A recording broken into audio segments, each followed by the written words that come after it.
Bonjour les jeunes, bonjour à tous. Aujourd'hui on est vendredi, donc on fait pâtisserie pour le goûter de cet après-midi. Et aujourd'hui je vous propose un fondant au citron.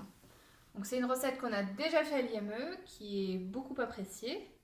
Donc je vous propose de la réaliser aujourd'hui. Donc on va avoir besoin, habituellement on fait cette petite liste de courses pour aller donc au magasin. Là vous pouvez aller chercher tout ça dans vos placards ou dans le frigo. On va avoir besoin de tous ces ingrédients-là. Donc allez-y les jeunes, ramenez tout sur le plan de travail et c'est parti. Donc vous allez avoir besoin donc de 120 g de beurre que vous allez faire fondre un petit peu, mais pas trop, c'est ce qu'on appelle le beurre pommade, c'est-à-dire qu'il ne faut pas qu'il soit complètement fondu. Voilà, vous pouvez réaliser vos pesées, j'ai tout mis sur les petits papiers. Donc les jeunes de l'atelier cuisine de Pascal, ça vous savez faire tous les pesées. Donc allez-y, faites-les tout seul à la maison.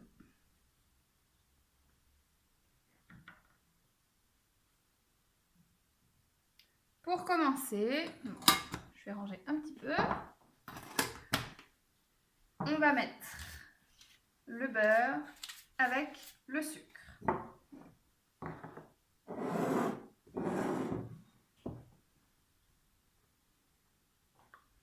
Donc vous avez vu, le beurre il est fondu, mais il n'est pas complètement liquide. Donc vous pouvez le faire dans le micro-ondes par exemple. Quand vous voyez qu'il commence à être fondu, il ne faut pas faire plus longtemps. Le beurre, ensuite on rajoute le sucre et on mélange bien.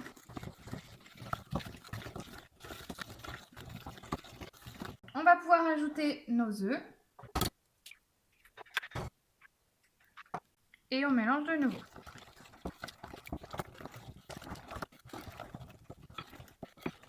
Alors pour que ce soit plus facile à mélanger, on peut utiliser un fouet. Je vais chercher mon fouet.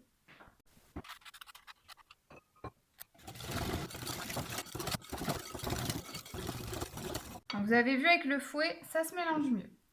On rajoute la farine et un demi-sachet de levure chimique.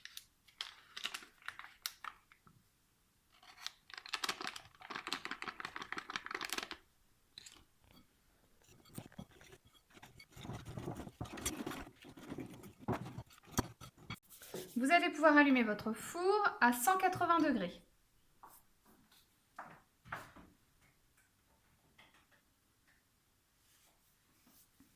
Et on va passer au citron. Donc là, il va vous falloir une râpe pour faire le zeste d'un citron. Donc c'est important de laver les citrons si vous n'en avez pas trouvé des citrons bio. Parce qu'il y a des produits chimiques des fois dessus. Donc voilà, on le lave bien. Et ensuite, on récupère donc le zeste d'un citron entier.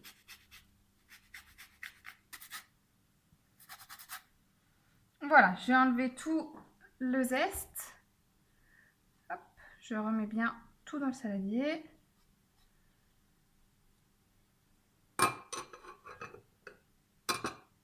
Et on va pouvoir maintenant prendre le jus du citron.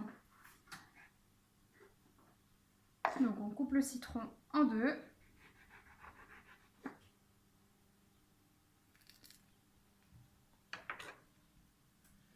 Et on va prendre le jus. Alors vous vous rappelez ce qu'on dit à l'IME, on appuie et on tourne.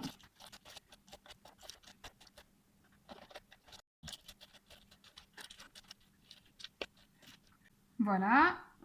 Donc je fais bien descendre le jus. Alors attention, on garde bien les pépins dans la petite grille, on ne veut pas les retrouver dans le gâteau.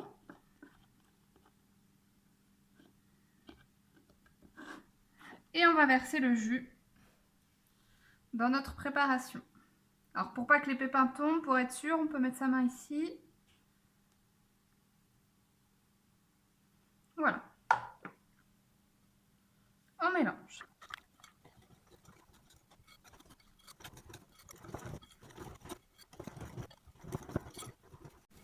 Voilà, le gâteau est bien mélangé. Donc je prends un plat. Donc moi j'ai ajouté du papier sulfurisé parce que le fond de mon plat est un peu abîmé. Et du coup le gâteau risque de coller. Et comme je vais devoir le retourner pour mettre le glaçage, je préfère mettre du papier sulfurisé au fond. Ça va être plus facile.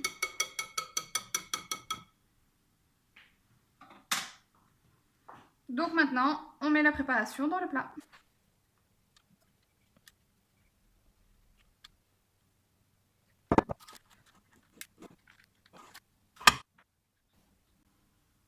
Quand le four est chaud, on le met donc à 180 degrés pour 30 minutes.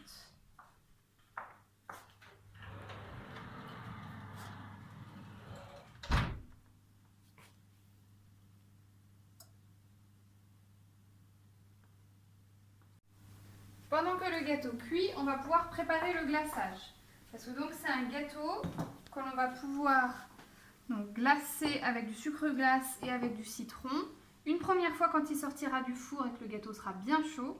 Et une deuxième fois quand le gâteau sera froid, juste avant de le déguster. Donc c'est parti, on va avoir besoin encore d'un citron. Du jus en fait, donc on le recouvre.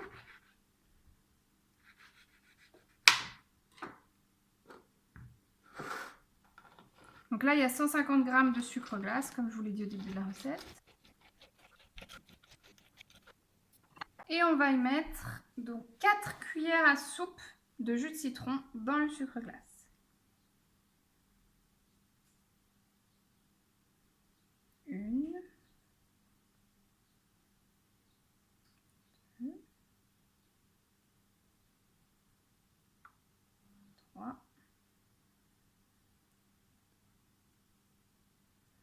Et 4. On mélange.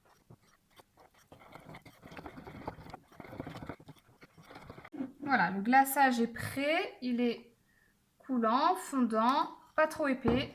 Très bien, il va pouvoir imprégner le gâteau quand on le sortira du four.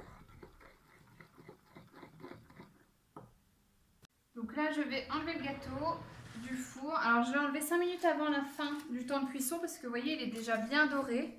Donc, je pense que pour mon four, pour votre four, voilà, vous adaptez.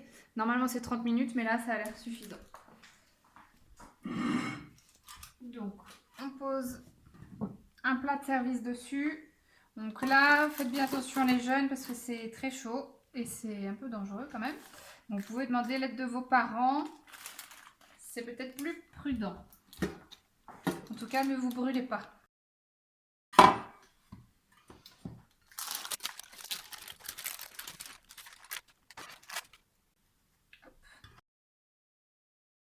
Donc on prend le glaçage et donc on va mettre la moitié de ce glaçage sur le gâteau quand il est bien chaud comme là, quand il sort du four. Ça va permettre au glaçage de bien s'imprégner dans le gâteau et donc de donner un goût de citron encore plus fort sans que ce soit trop fort. Hein. C'est pas un gâteau non plus qui est très acide. Il est juste très bon. Voilà.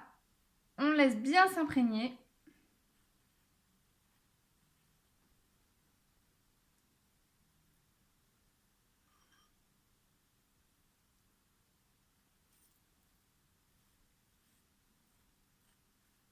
Et le reste du glaçage, on mettra sur le gâteau quand il sera bien froid, juste avant de le manger pour le goûter. Donc voilà, je vous souhaite à tous une bonne dégustation. J'espère que vous allez apprécier ce gâteau et je vous dis à bientôt.